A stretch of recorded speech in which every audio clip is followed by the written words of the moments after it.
না আমি, হ্যাঁ আপনি অনেক ছোট মনের মানুষ বা সরি, হ্যাঁ। তো আসলে এটা না, আমি কখনোই ছোট বড় টাকা পয়সা হিসাব করে দেখি না চোখে। আমি কি দেখি, ভালো মনের একটা মানুষ, ভালো পার্সন সেটা। হ্যাঁ থাক, সে গরিব, সমস্যা নাই। এই আপনি দেখেন না, সবাইকে কলে তুলি, আমি কি লেভেল দেখে কলে তুলি? এই প্রিন্স খান ভাই, আমি কি লেভেল দেখছি? কল দিলে ছোট বড় সবাইকে কলে তুলি আমি।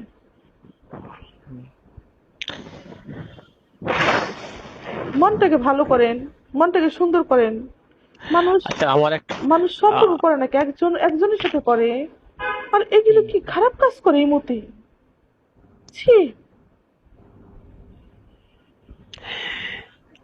আমার জানা মতে বুঝছেন, এগিনার একটা লাইসেন্স করে দেওয়া উচিত যে তোরা এগিনা অনলাইনে অনলাইনে এগিনা এমন একটা অপশন হয়ে গেছে জানেন, যে ভদ্র ঘরের ফ্যামিলির লোক কখনো এরকম এরকম বা একটু উচ্চশিক্ষিত লোক বা যারা মনে করেন যে একটু শখ করে যে একটু অনলাইনে যায় একটু বন্ধু বান্ধব বানাই বা একজনের সাথে সময় টাইম পাস করি, মানে এই ধরনের চিন্তা ভাবনা করে আসে, আসার পরে যে যে পরিস্থিতি